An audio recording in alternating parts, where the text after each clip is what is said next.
शिवाय।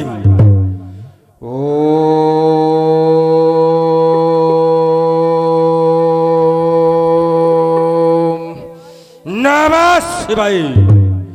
जटाओं के गंग में, हे शंकर के मृदंग में, कपाल काले बदन में, शंकर बम भोलेनाथ विश्वनाथ। ओम कृपाल चामुंड चंद्र वाहन भोले शंभो, बम बम भोले, बम बम विश्वनाथ। एकाएक सुषुप्त निद्रा में शयनगार पर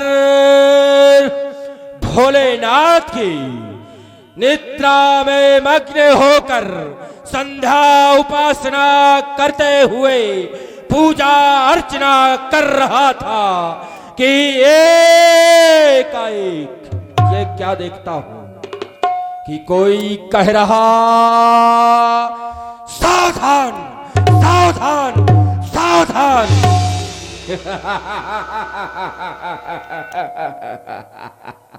इस लंकाधिपति लंकेश्वर रावण को कौन कहने वाला आज कह रहा सावधान? किस छत्राणी मैया ने ऐसा नाहर जन्मा जो कहता है सावधान सावधान सावधान। ए नादान छोकरे, रोक रोक, कहां जाता है? रुक जा, मुझे सावधान कहने वाले रोक।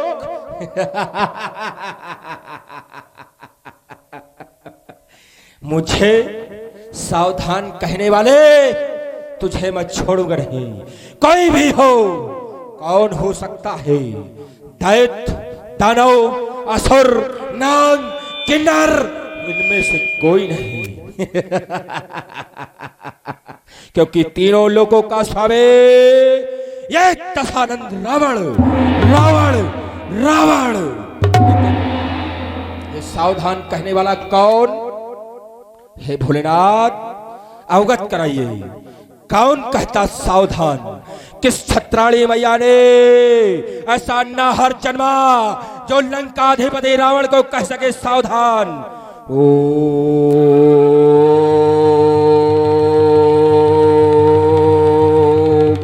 नमः शिवाय।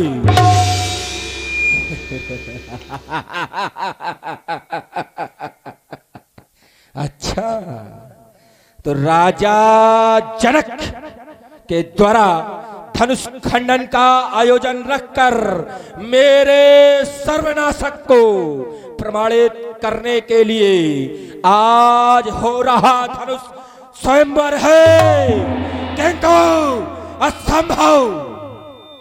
ये त्रिलोक विजेता रावण को वह ब्रह्मा क्या विष्णु क्या वो त्रिपुरारी भी मार नहीं सकते। लेकिन ये नादान छोकरा उत्तर दिशा की ओर संत के साथ, दो नादान छोकरे जा रहे हैं। मैं भी देखता हूं कहां तक जाते हैं। ताड़का को मारने वाले, मैं तेरे पीछे आ रहा हूं, सावधान हो जा, सावधान।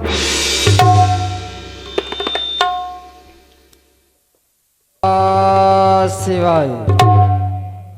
ओम नमः शिवाय। जय जय जयति जय करुणाकर शंकर, जय त्रिनेत्र गौरांग मावर शूलपाणी मृत्युंजय शंकर, जय भूतनाथ भगवान महेश्वर। फैल फैल लपटात गाद पर अगणित व्याल और विषधर, जय महादहनकारी योगेश्वर आशुतोष अपराजित अगहर, जय पार्वती शिवहर डमरूधर पिनाकधर चंद्रधर, जय पार्वती शिवहर हर हर। ये क्या? ओ विश्व के मंगलकारी देव, आज इस बाण के जीवन में ये असामयी परिवर्तन कैसा? ये निशा सुंदरी के विस्तृत समाज में चुपके से प्रविष्ट हो श्रोणोत्पर के प्रखर प्रसादों पर ध्यान मग्न बैठा इस बलिपुत्र बाण के जीवन में ये असामयी परिवर्तन कैसा? कौन कह रहा? सावधान वाणेश, ये सावधान शब्द की पुनरावृत्ति मेरे श्रवण रंध्रों में कौन कह रहा है वाणेश सावधान? जबकि अखिल भूमंडल पर मैंने कोई भी वीर, कोई भी योद्धा अवशेष ही नहीं रखा, फिर देता कौन आदेश? सावधान हो वाणेश। हे भूतनाथ, भगवान महेश्वर, जिस समय मैं आपका करता हूं पूजन, हे आशुतोष अपराजित, अगर उस समय आपके पूजन में ये सहसा क्यों उच्चाटन? क्या ये रक्त पिपासा रणचंडी विकराली मुंडमाली काली का खप्पर वो रक्त से विरक्त हो गया, या ये श्रोणी सोसरा विलक्षणी वसुमती वसुंधरा का कोई मोल रक्त से विमग्न होने के लिए किसी का बलिदान मांग रहा है? नहीं नहीं, मेरी आज्ञा से ये मंद मंद गति से प्रवाहित होने वाली पवन के पलायन की प्रबल प्रकृति आज ये झंझा सा रूप धारण कर अपनी प्रखर प्रभा से प्रकाशित होने वाले उस प्रभाकर को धूमिलता प्रदान करने की चेष्टा कर रही है। मेरी आज्ञा से सिर झुकाकर ये खड़ी हो जाने वाली योगिनियां आज अत्यंत हर्ष और उल्लास के साथ ये दसों दिशाओं में स्वच्छंद बिछड़ने का प्रयास कर रही हैं। क्या कारण है गुरुदेव? एक और देख रहा हूं इन अस्त्रों शस्त्रों से सजी ये भीषण झनकारे, तो दूसरी ओर ऋषियों मुनियों का करुण रुदन, तीसरी ओर ये दानवता का सफल अट्टहास, तो चौथी ओर मानवता का करुण क्रंदन। क्या कारण है गुरुदेव? आज जीवनोपथ के तट पर बैठा था मैं शांत अपेक्षित, देख रहा था वो सप्त सिंधु की ये मधुर लहरियों का ढलकर थी। ना जाने किसके वैभव के गीत हो रहे भू पर निर्मित, तो क्या हम दैत्यों के बल पर से वो रह गया आवेश परिचित? नहीं नहीं गुरुदेव, मेरा मन आपके चरणों तक पहुंचने ही वाला था। अचानक गूंज उठा कोई स्वर, जिससे कापी ये दसों दिशाएं तड़ तड़ तड़कर टूट रही थी, जैसे टूटे राज सिखाए। ये बारिद विशाल भी आज तड़प तड़प कर क्यों उठा रहा है रण का ज्वार? तो वृक्ष सुरक्षा हेतु भूमि पर कौन बाण को रहा पुकार, कौन बाण को रहा पुकार? अरे ये किसने गीत क्रांति का गाया? वो किसने गीत प्रलय का गाया? ये बलिनंदन बल की छाती पर वो किसने अट्टहास मचाया? किसने गीत क्रांति का गाया? किसने गीत प्रलय का गाया? ये कैसा अधर्म धरा पर, ये कैसा अधर्म धरा पर, ये वसुंधरा पर क्या उत्पात हुआ? ये किसने गीत क्रांति का गाया? किसने गीत प्रलय का गाया? ये कैसा अधर्म धरा पर पीड़ित बूंद आल का जंजन, ये त्रिशत विप्र व्याकुल मुनिवर गण बोल रही अधर्म की तूती, दुष्टन हुआ समाज का जीवन।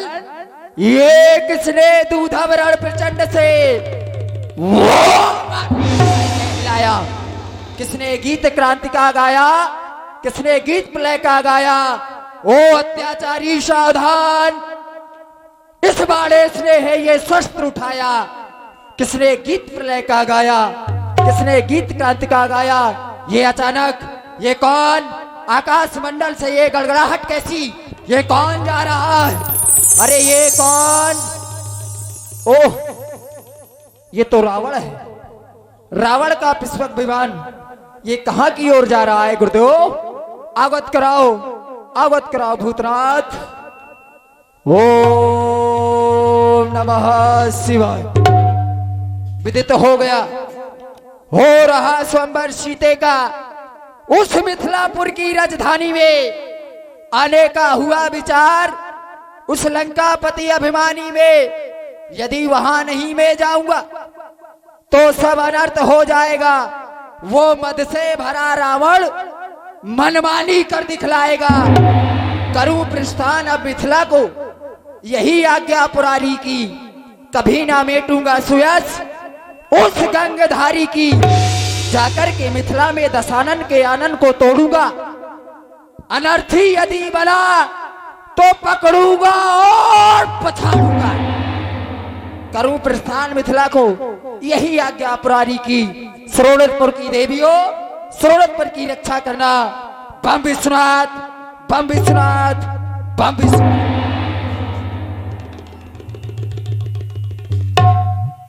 कार करे अहम तो हम बंदे। और इस 18 योजन के अंतर्गत अर्थात 72 कोस में बनी ये रंगशाला, और इस रंगशाला के अंतर्गत दीप से आए भूपाल, निरपाल, महपाल इस बाड़ासुर की घोषणा को अपने दोनों कानों को खोलकर स्पष्ट रूप से सुन ले।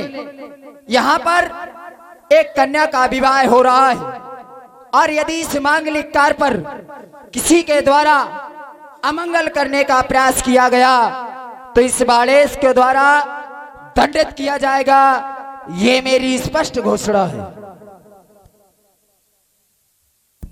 यही है वो मिथिला जहां सुना करता था कि नारियां भी बड़ी विद्वान और सहनशीलता वाली है। जहां पुरुषों को ऋषियों मुनियों की श्रेणी पर रख दिया गया, जहां राजा जनक खुद योगीराज शीरध्वज की उपाधि पर प्राप्त हुए, और आज ये क्या देख रहा हूं कि आज हमारे भगवान भोलेनाथ के पावन पिनाक का खंडन असंभव। आज ये क्या देख रहा हो कि ये जनता जब त्राही कर रही थी तब इन्होंने उनका पोषण किया, और आज क्या देख रहा हूं कि उनका शोषण किया जा रहा है।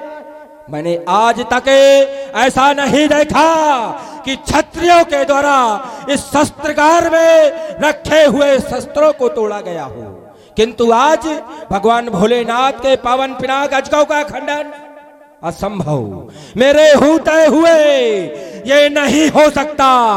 कोई वीर पुंगा आज जब तक रावण यहाँ पर है हाथ न लगाए, वरना उसकी ग्रीवा पर मेरे इस चंद्रहास का प्रहार अवश्य होगा। सावधान जो भी है सामने आए। आज मिथिला समाज में निश्चित रूप से वीरों का संगम हुआ है, और उसी मिथिला समाज के अंतर्गत विश्व के वैभवशाली सम्राट अर्थात विश्व के प्रचंड वीर रावण नाम वीर बरबंडा, रावण नाम का प्रचंड वीर भी इस मिथिला में आया है। निश्चित रूप से यह मिथिला अपने समक्ष इस वीर को पाकर के निश्चित रूप से गौरव का अनुभव कर रही है। इनकी उपस्थिति इस मिथिला के लिए ही नहीं बल्कि इस बाण के लिए भी गौरवमयी उपस्थिति है। चल करके मिलना चाहिए, और इनके द्वारा रखे गए विचारों का समुचित उत्तर शायद हम अपने विचारों के द्वारा इनको संतुष्ट कर दें और ये शांत हो जाए। विश्व के वैभवशाली सम्राट, कंचन नगरी सम्राट, रक्त संस्कृति का प्रचार प्रसार करने वाले मां केकसी के गोद के प्रसून, लंका के भगवान, पुलस्त कुलभूषण दशग्रीव दशानन, जय श्री शंकर भगवान की। बलि सुतबाड़ सोड़े पड़ी के राजकुमार हजार हाथों से भगवान शंकर को अपने वाद्य यंत्रों के द्वारा प्रसन्न करने वाले है बड़ी सुतबाड़। जय जय भोलेनाथ की। सम्मानित दशानन जी, कहो। आते ही आते आपने राजा जनक के द्वारा लिए गए निर्णय पर टिप्पणी कर दी। आपने एक आरोप लगाया, जब ये जनमानस त्राहिमाम त्राहिमाम कर रहा था तो इनके द्वारा समाज के आंसू पोंछे गए थे। जब यह समाज उन त्रिपुराधीशों के आतंक से व्याकुल था तो इनके द्वारा समाज का पोषण किया गया, इनके द्वारा नहीं किया गया। समाज के आंसू पोंछे गए तो उनमें केवल ये रहे एक माध्यम। समाज के आंसू भगवान शंकर के द्वारा पोंछे गए। यदि इनके द्वारा समाज के आंसू पोंछे जाते तो आज भी तो आतंक मचा हुआ है, आज भी तो जनमानस में हाहाकार मचा हुआ है आपके आतंक से। यदि इनके द्वारा समाज के आंसू पोंछे जाए तो समाप्त कर दे समाज के उन व्यभिचारियों को, समाप्त कर दे उन गौआ हत्या करने वालों को। रखे तो हैं, समाप्त कर दे नहीं कर सकते। इसलिए राजा जनक के द्वारा लिया गया निर्णय उचित है। अपनी वाणी को अल्प विराम। श्री बाणासुर जी, आपके द्वारा अवगत कराया गया यह कथन मेरे हिसाब से बड़ा ही अनुचित है, क्योंकि आपने कहा ये सिर्फ माध्यम थे। अगर कोई पिता माध्यम ही होता है पुत्र को इस जमीन पर लाने के लिए, इस दुनिया पर लाने के लिए। माता ही सब कुछ होती है लेकिन पिता माध्यम होता है। इसी प्रकार ये भी एक माध्यम थे।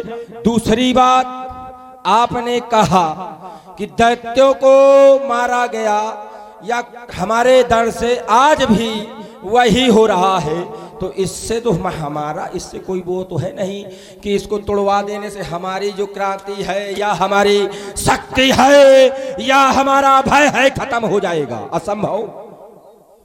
और आपके द्वारा अवगत कराया गया कि आप कह रहे हैं कि इस धनुष को तोड़वाने पर ही आपकी जो शक्तियां हैं या भय है दूर हो जाएगा। तो ये तो अनुचित बात है, लेकिन ये माध्यम ही बहुत है। सम्मानित दशानन जी, देखिए थोड़ा थोड़ा हो।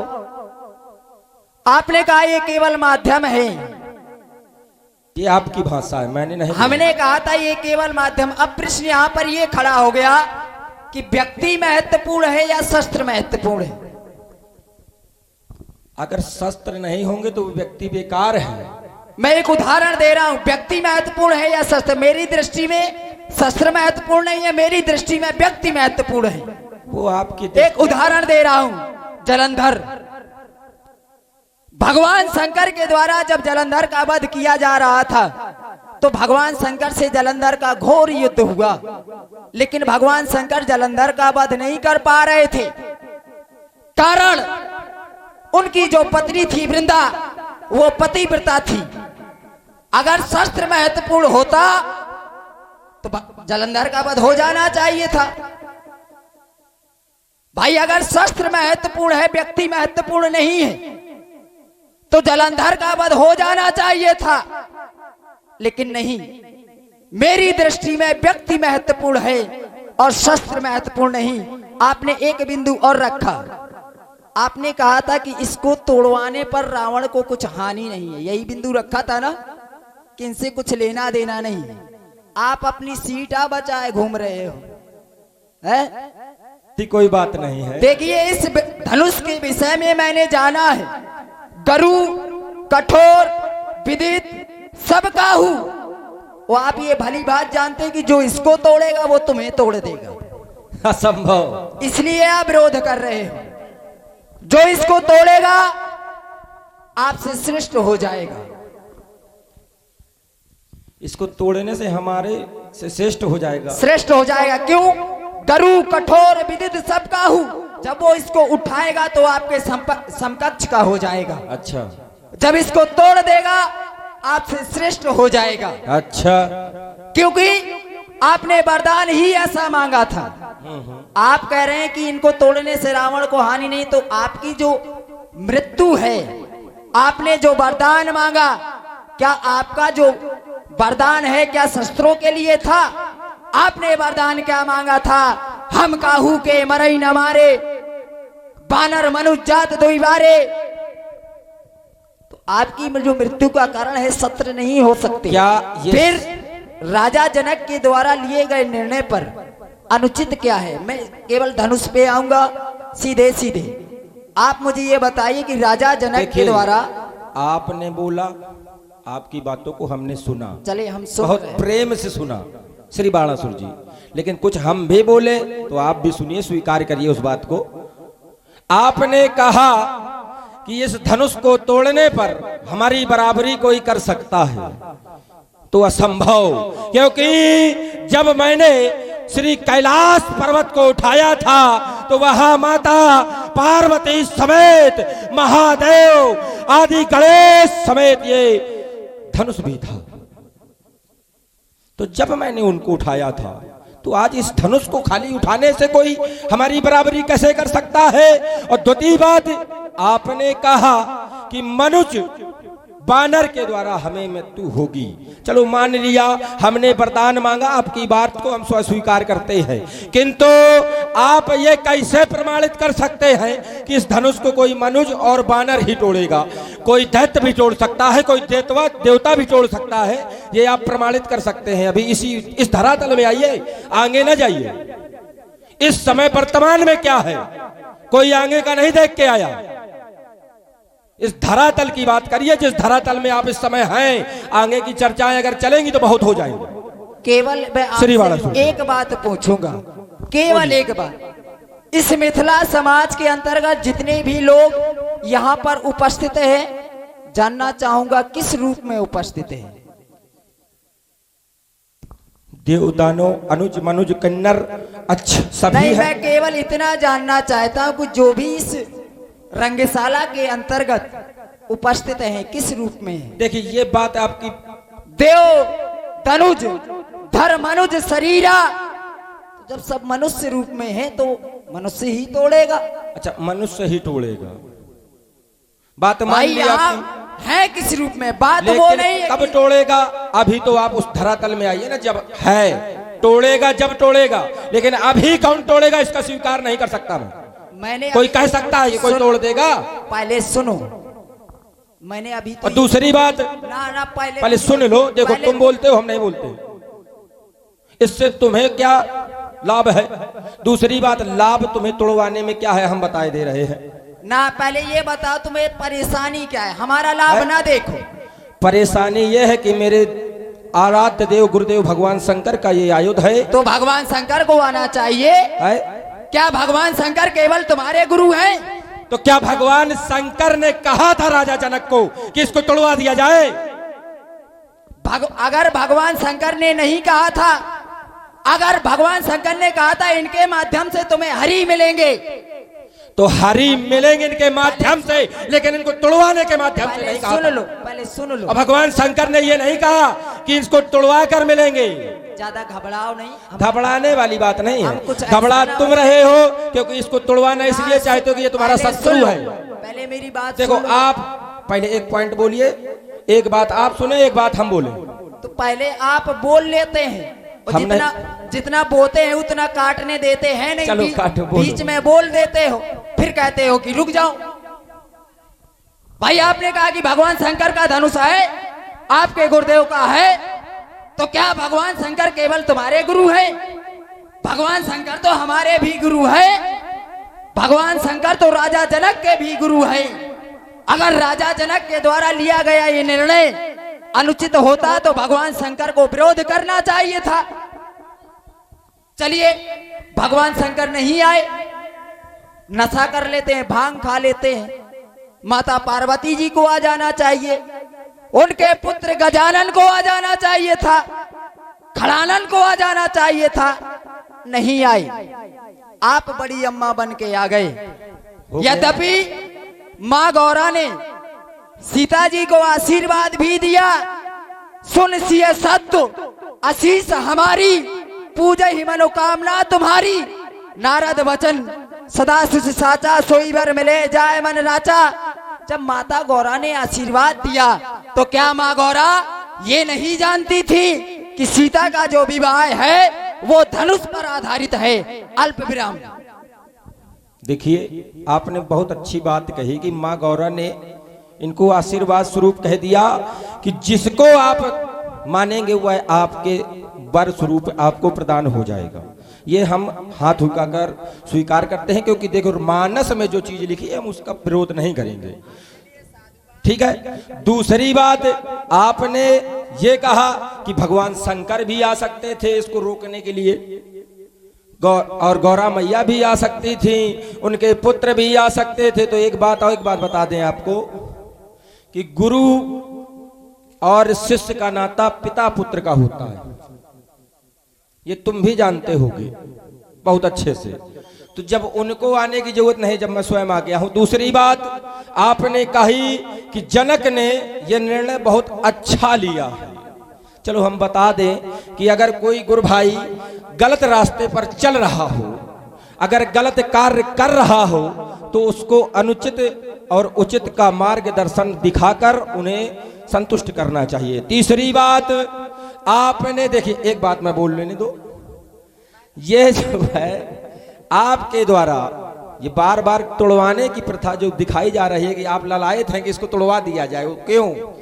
क्योंकि जब दैत्य और असुर, जब देवताओं में संग्राम हुआ तो आप लोगों को देवताओं ने लतिया लतिया कर मारा, घसीट घसीट कर मारा। आप लोग इसी से त्राही त्राही माम होकर भागे। ठीक है। दैत्य और देव में आप दैत्य कोटि में है, आप लोगों को मार मार कर भगाया गया देवताओं के द्वारा, फिर भी आप उन्हीं को ले पूजा अर्चना करते हैं। दशानंद जी, आप ठीक है, थोड़ा विषयांतर हो रहे हैं, चाहूंगा विषयांतर ना हो, बात वहां तक ना पहुंचे, विषयांतर मत होइए। चलिए अल्प विराम। देखिए, आपने कहा कि राजा जनक के द्वारा, मैं केवल एक बात पूछूंगा आपसे, ईमानदारी से बता दो इसमें अनुचित क्या है। आप बार बार कह रहे हैं कि राजा जनक के द्वारा अनुचित निर्णय लिया गया। यद्यपि राजा जनक है ज्ञानी, यम नियम आसन प्राणायाम प्रत्याहार धारणा ध्यान समाधि 8 योगों पर विजय प्राप्त करने वाले साधारण योगी नहीं है। चासु ज्ञान रविभव निस्नासा। तो क्या उनके द्वारा लिया गया निर्णय अनुचित होगा? यदि अनुचित होगा तो इस समाज में एक से बढ़कर ज्ञानी, एक से बढ़कर विज्ञानी, याज्ञवल्क्य जैसे ज्ञानी बैठे हैं, गार्गी जैसी महिलाएं, सतानंद जैसे कुलाचार, अष्टावक्र जैसे ज्ञानी बैठे हैं, तो उनके द्वारा विरोध तो किया जाता, विरोध किया जा रहा तो केवल आपके द्वारा। तो सुनिए महाराज, लंका में जो करते रहे हो तो करते रहे हो, धारा प्रवाह कर रहा हूं, यहां रहना होश में, क्योंकि ये है मिथिला। ओ दिग्विजय लंकाधीश्वर, वो संतुलित हृदय करो। आज मानव समाज में आए हो तो मानवता सा व्यवहार करो। सीता अपनी ही पुत्री है, इस पर बेधक विचार करो। मणिमंडक महिमे गढ़ने दो, भावरे सिया की पढ़ने दो। यदि रह गई कन्या कुंवारी तो उतर जाएगा सब पानी। ओ लंकाधिराज मत बनोगा आज, तुम संतुलित हृदय करो आज, तुम संतुलित हृदय करो आज। अच्छा, बलि सुतवार, सुन लो मेरी एक बात, आज नहीं धनुष कर्षण होगा। अगर धनुष कर्षण होगा तो चम चम चमकेगी चपला से चंद्रहास, रणकारी का नर्तन होगा और गले की मुंडाएं चढ़ जाएगी, लक्तकाली का नप्पर होगा, नहीं धनुष कर्षण होगा। यदि मथुराधिवेशन में नहीं धनुष कर्षण होगा तो बाणासुर के बाणों का आज यहाँ वर्षण होगा। रचंडी विकराली मुंडमाली काली का नर्तन होगा और बाणासुर के बाणों द्वारा तेरे इन मुंडों का घर्षण होगा। आज धनुष कर्षण होगा, आज धनुष कर्षण होगा। ये हमारे मुंड काटेंगे और हम खड़े रहेंगे। तो सुनो, ऐ बाड़ेस, धार लगा लो अस्त्रों में और पिता को बुलवा लो। बाद में न कहना खबर नहीं थे, मेरे पिता को तुमको रावण खबर नहीं थे। माता तेरी रोज से पुकार, क्योंकि मैं अपने अस्त्रों से कर दूं तुझ पर प्रहार, तो तू जाएगा, मारा जाएगा मार मार। इसलिए कहता हो मेरी बात को कर स्वीकार। ओ अरमान बुझा लो लंकापति, दिखला लो जोर जवानी का। गर मेरे हाथों मारे जाओगे तो क्या होगा उस लंकापुर राजधानी का। अगर अकेले डर लगता हो तो लंकेगढ़ को खबर पुठा दो, सोता कुंभकर्ण को जगवा लो, बेटा मेघनाथ को भी बुलवा लो, सेना सकल सभी सजा लो, चंद्रहास में धार धरा लो। फिर मत कहना खबर नहीं थी और बाणासुर को सबर नहीं थी। हाय हाय कुछ कर ना पाया बाणासुर बलशाली का। और अगर मेरे हाथों मारे जाओगे तो क्या होगा उस मंदोदरी रानी का। तुम मारोगे हमें, अभी इतनी बल की बखानता कर रहे हो, कहीं एक भी ऐसा बल दिखलाया है अवगत कराओ। लेकिन सुनो, कितने आए घोर घमंडे काले और आज पड़े हैं श्रीलंकाधिक पले वाले। और सुनो, अगर नहीं हमसे बात मानोगे तो यमपुर से नाता जोड़ देंगे, और स्वीकार करो हमारी बात, नहीं तो नस नस तुम्हारे तोड़ देंगे।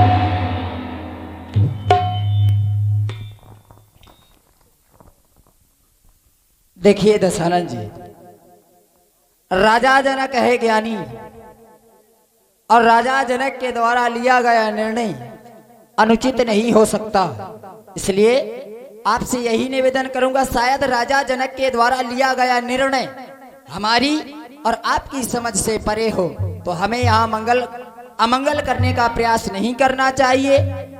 आप शांति बनाए रखें और कन्या का विवाह हो रहा है होने दें। हम भी जा रहे हैं, आप भी चले। हे भगवान भूतनाथ के पावन पिनाक, इस बलि पुत्र बाण का अंतिम प्रणाम स्वीकार करें, अंतिम प्रणाम स्वीकार करें, स्वीकार करें। एक बार सभा में बैठे सभी सभाजन बड़ी जोरों के साथ जय घोष करेंगे। बोलिए भूत भावन शंकर भगवान की जय हो।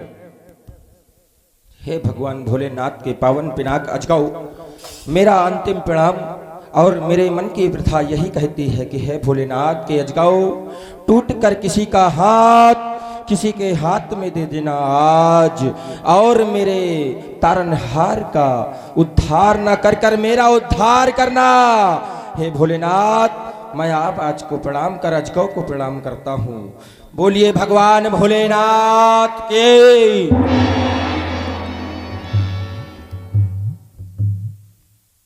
इधर महाराज जनक